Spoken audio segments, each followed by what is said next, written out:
The scripture reading this morning will be from Proverbs chapter 1, verse 7.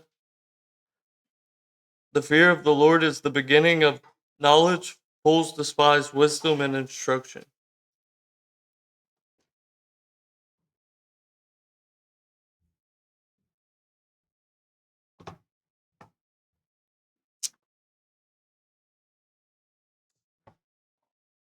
In the past few months, we have been going through different books of the Bible for the past couple of years.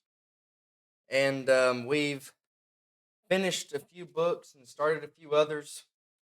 And this morning, we are starting a series that I have been wanting to do for a very, very, very long time. And it's going through the book of Proverbs.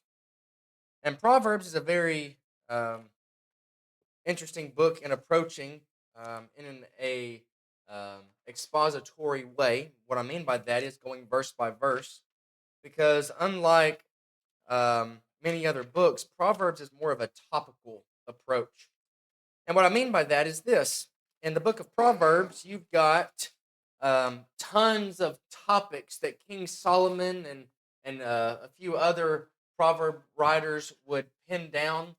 But the way that the book is structured is interesting, because you've got chapters 1 through 9 that can all be approached verse by verse. It's actually designed in such a way that chapters 1 through 9 is an introduction to the book, kind of like its own set and organized a certain way. And then you get into chapter 10 all the way into chapter 30. And for the next 20-ish chapters, it's just almost like a gunshot approach of morals. The proverb writers are hitting different topics and different things that an individual needs to know in order to live a morally good life according to what God says is correct if you want to please Him. And then 31, it ends on marriage.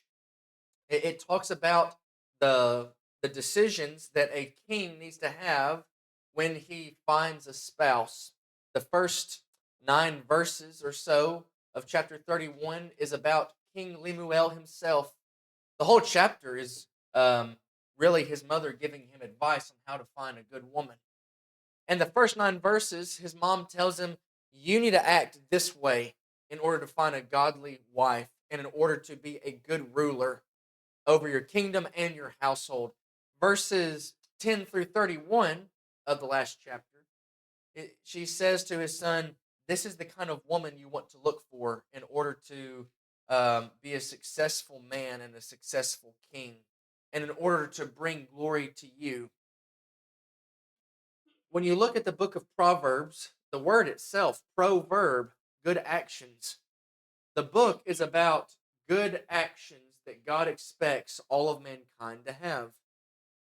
And if you look at Jesus' life, he fulfills every single proverb ever mentioned.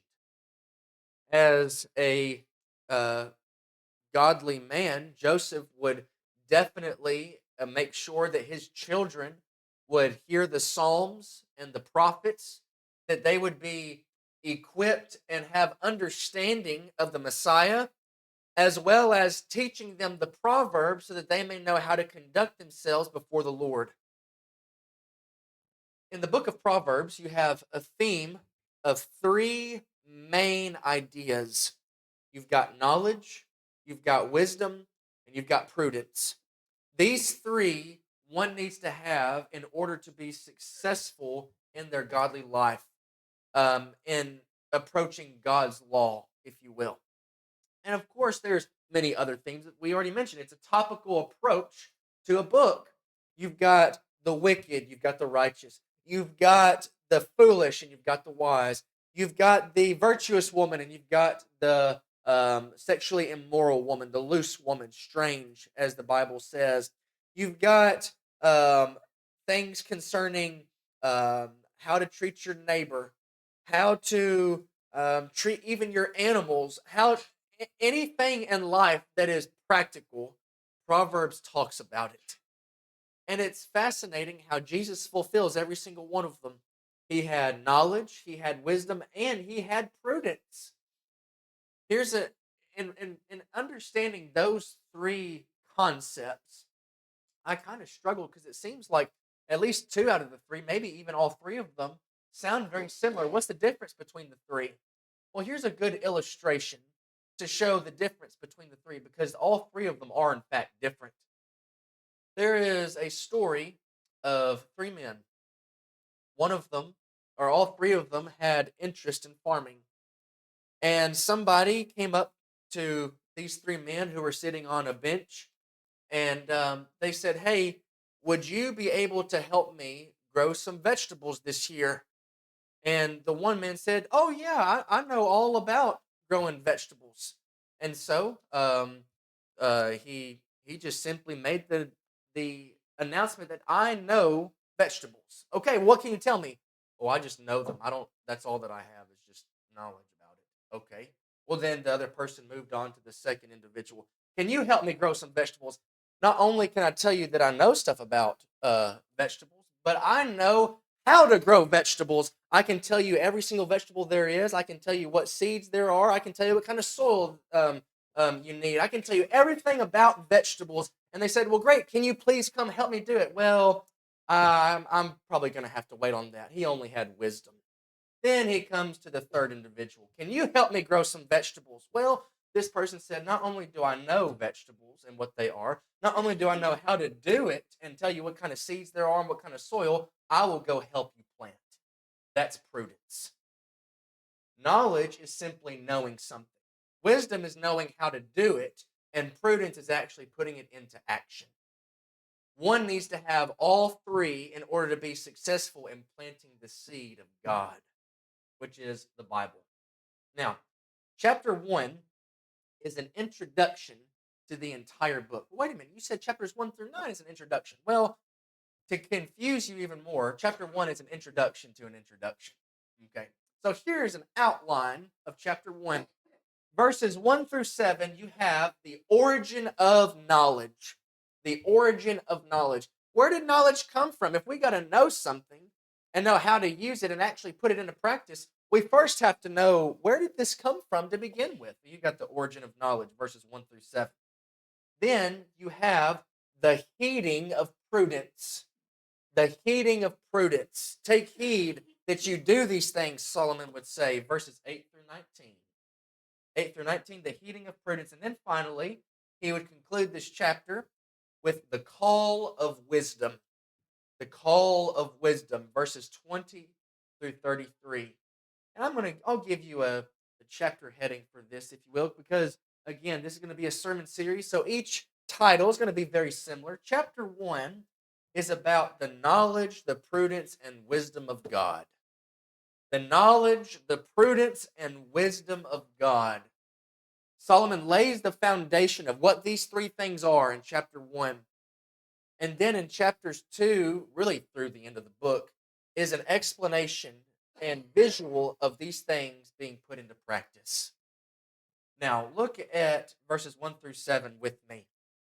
It says, "The Proverbs of Solomon, the son of David, king of Israel, to know wisdom and instruction, to discern the sayings of understanding, to receive instruction in wise behavior, righteousness, justice, and equity, to give prudence to the naive, to the youth knowledge and discretion. A wise man will hear and increase in learning, and a man of understanding will acquire wise counsel. To understand a proverb and the figure and a figure, the words of the wise and their riddles. The fear of the Lord is the beginning of knowledge. Fools despise wisdom and instruction." Now, right off the bat, you see Solomon giving a list of things, introducing exactly what knowledge is. To receive knowledge, to receive wisdom, in order to actually fulfill prudence, where do we need to go? Well, let's look at verses 1 through 6. What it is we can receive. What is it that we can receive as human beings? Well, notice verses 1 to 3. We can know something. What can we receive? We can receive knowledge. Verses 1 through 3. Verses 4 through 5, what to give. After we've received this knowledge, what are we to do with it? Well, we can't hide it and lock it up and not share it. Once we have received this knowledge and how to use it and how to use its wisdom, Solomon says, now you have a responsibility. You've got to go and give it to other people. Verses 4 through 5. And then verse 6, you need to have knowledge in order to understand these things from God. Proverbs, enigmas, words of the wise and their riddles. You need to have knowledge and wisdom in order to understand these things. And then verse 7, where we can receive it. He finally gives the source. Where can I receive this knowledge and wisdom in order to apply it properly? Well, I've got to go to God. Verse 7. Now let's look at this in greater detail. Verses 1 through 6, what is it that we can receive? What is it exactly, or a list of things, that Solomon says, you can know these things? Well, what is it that we can know? Verses 1 through 3. Well, there's 1, 2, 3, 4, 5, 6, 7 different things that Solomon summarizes, saying, you can know these things. First of all, you can know wisdom. Wisdom, knowing how to do something. Well, that's kind of a general definition of a general word, wisdom. And you can know something or know how to do something. Why is that important to the overall book and also to the overall theme of the Bible? What is it that Jesus says can save us? The truth. And what is unique about the truth? I can know it. I can know the truth, and the truth will set me free. Well, I can know wisdom, knowing how to do something properly. There are a lot of people in this world that make hundreds and thousands even of excuses. Well, the Bible is just too vast and too deep. Who can understand? Nobody can truly understand it except for interpretation. The book of Proverbs, which is about good actions from God to mankind, begins by saying you can know how to do something. And in order for you to know how to do something, you must first go to the source of that which is good, God. Verse 7. Now, what about discipline? Well, self-control, exercising instruction of the body and mind. I can know how to do something, specifically how to have self-control, Solomon says. I can also have knowledge and knowing how to have discernment. Discernment, to pay attention, consider wisely, perceive with the senses. God says, I have created you in my image. I have designed you in such a way, mentally, physically, emotionally, and spiritually, of how to be people of discernment. This really comes into the category of being a good student, being observant, being knowledgeable and vigilant, looking at things around you, looking and hearing before you speak. James would talk about this. Be quick to hear, slow to speak, and slow to wrath. Have some discernment before you do something. You can know how to do it properly, Solomon says. And you can know how to have wise behavior. Well, this is prudence. Prudence, to ponder or to think before you act. Righteousness. How can I be righteous? There are none that are righteous except God. Well, I can know how to be righteous even though I myself am not righteous. Imagine going to somebody who is not righteous and say, teach me righteousness. Teach me the core and definition of what it means to be righteous. And that wicked person says, just look at the things I do. That should be good enough. Well, you can't find righteousness in the hearts of wicked men. You can't find righteousness in humanity. So where can we find righteousness and how to apply it properly? Verse 7, I've got to go to God. Well, what about justice? Justice, fair in judgment, shows no favoritism. James would talk about this. It is a sin to show favoritism. How can I know how to not show favoritism? How to be equal and fair among all my fellow men and brethren? Well, I've got to go to God and see how He does it. You see how everything is pointing to verse 7? In order to know this and how to do it properly, go to the source, go to God. And then you have equity. You can know equity, integrity, that which is orderly, or something that is truthful. You can know how to be somebody of good reputation. You can be somebody who is, in fact, blameless. Does that mean you are sinless or perfect? No. It means that you are blameless. You were once wicked and in sin, but now you are following God's law, the one that Jesus has instituted under the Christian dispensation, that is the law of liberty, which, by the way, James talks about. You see what I'm hinting at here. James would be a really good commentary on the book of Proverbs. In fact, some would even say that James is the Proverbs of the New Testament. You can find a lot of what Proverbs discusses in the book of James. Be somebody who takes advantage of knowledge. And what I mean by taking advantage of is don't let it slip through your fingers. Knowledge is open for everybody, but it only will be received by those who accept it. You can make excuses all day long. You can say, "Oh, woe is me. There's no chance for me. I can't understand it. It's too deep." God says you can know it, and there's not going to be any excuse for you on the day of judgment. Now, look at verses 4 through 5. After I have received knowledge on how to do these things properly, Solomon says, now you have something that's called the curse of knowledge. You cannot unknow something. And now that you have knowledge of all of these things that God wants you to know, by the way, you have a responsibility. You've got to go out and you've got to tell others about this knowledge. And he says, but you've got to be aware there are 4 categories of people, and each need to be approached in a different way. Here's the first one: the simple. The simple, they need prudence. Simple people. Here, let's see here, verses 4 and 5. To give prudence to the naive. New American Standard says naive. I believe King James or New King James may have simple.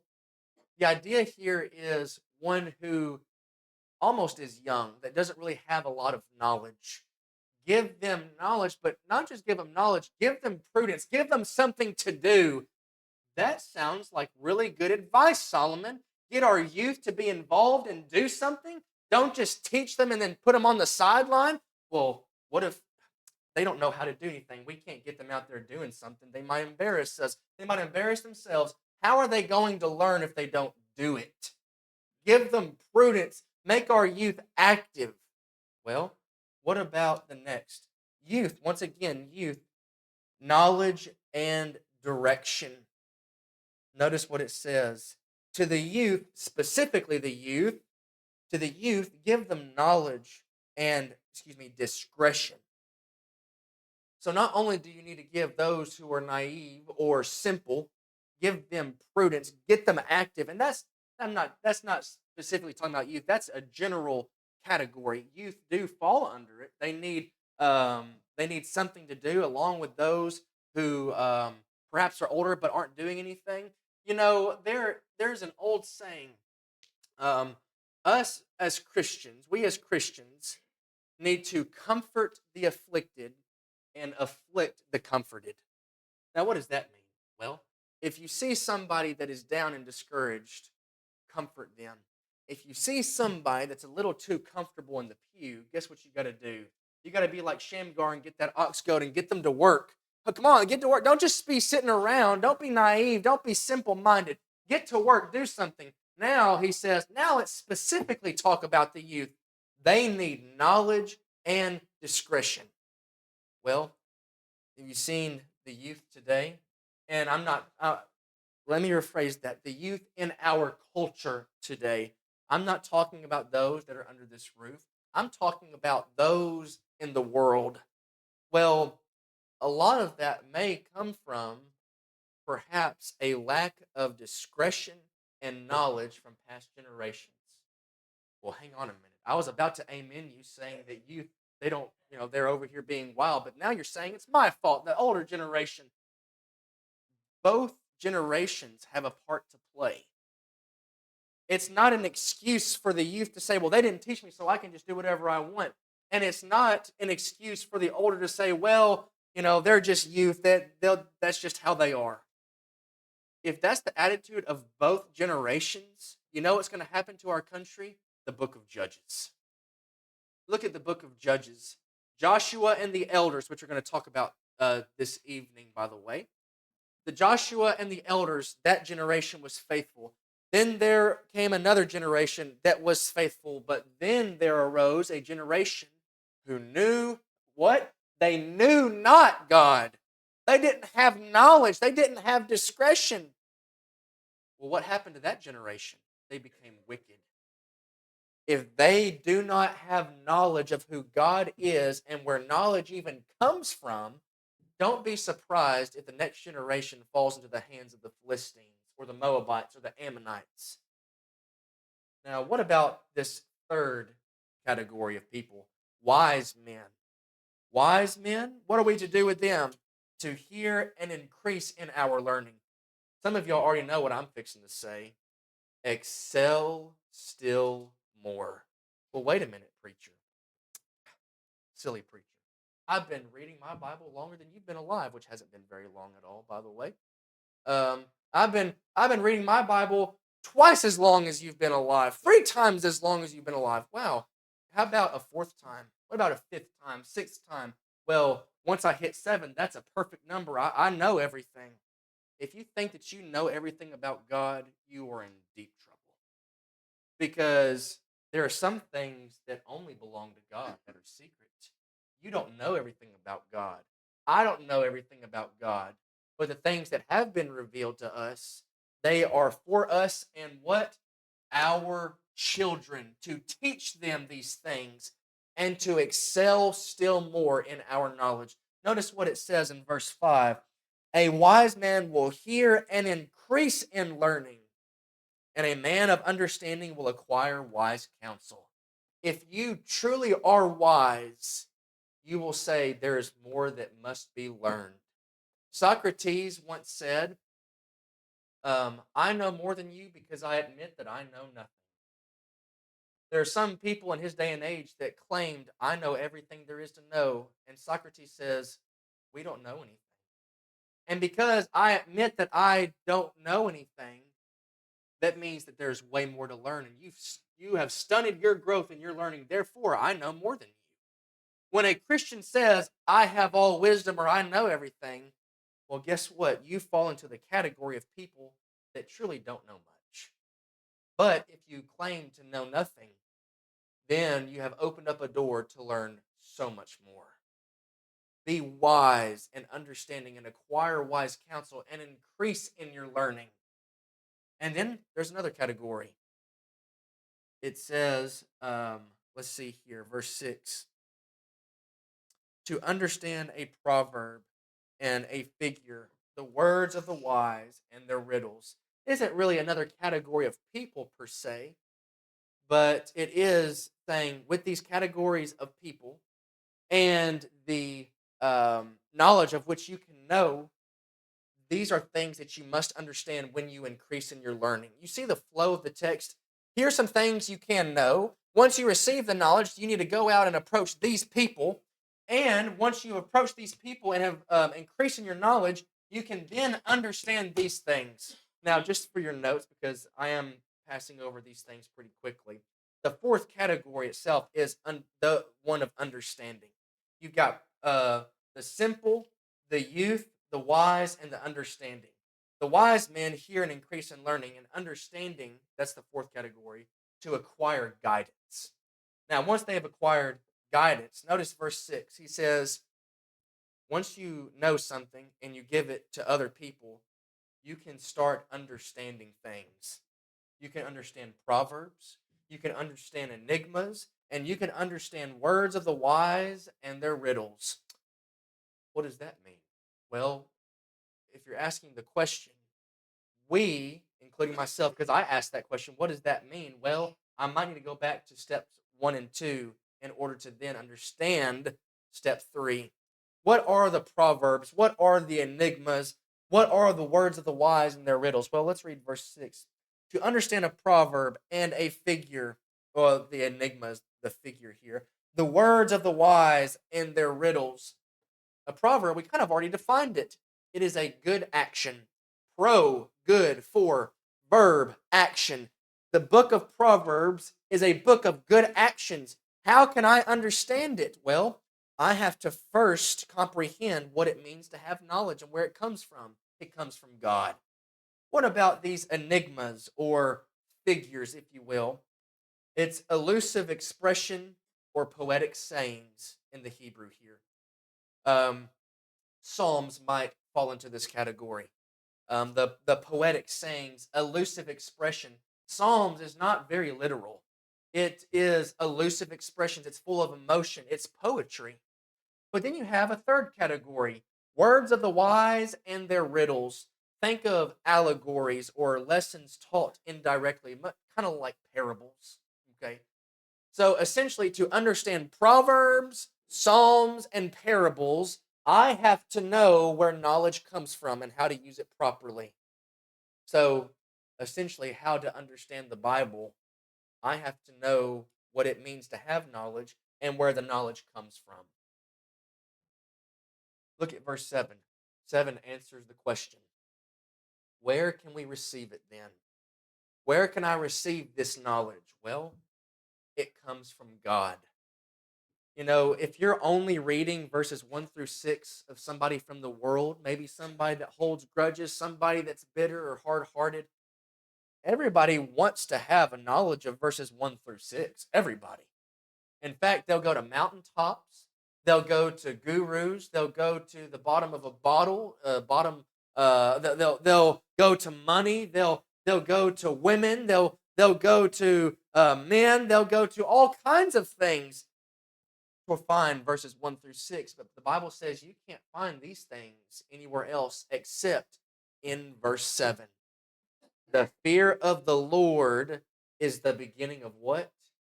Knowledge. Well, wait a minute. You've got one response or one reaction. The response is, well, I need to start fearing God and keeping his commandments in order to receive this knowledge. Or you're going to have a reaction. Oh, I'm not going to go there. I'm not going to fear God. I can find this elsewhere. Where, you know what? Keep reading verse 7. Fools despise wisdom and instruction. Solomon says there are some that want and crave and will do anything for verses 1 through 6. But once they find out that it comes from verse 7, they show themselves to be fools at times. Because in order to truly have wisdom and instruction, true wisdom and instruction, you have to fear God. Well, what does it mean to fear God? Ecclesiastes chapter 12 and verses 13 and 14. Fear God and keep his commandments, for this is the whole duty of man. Some English translations say this is the purpose of humanity. Our purpose in mankind is to obtain knowledge that God has given us, which is the scriptures. And Solomon tells us step by step instructions, even if you are a simple minded person, if you are a wise or understanding person, if you are somebody that is a youth. He says, this is how you do it. Go to God and fear him, and you will receive everything you need, knowledge, wisdom, and prudence. Now look at verses 8 to 19.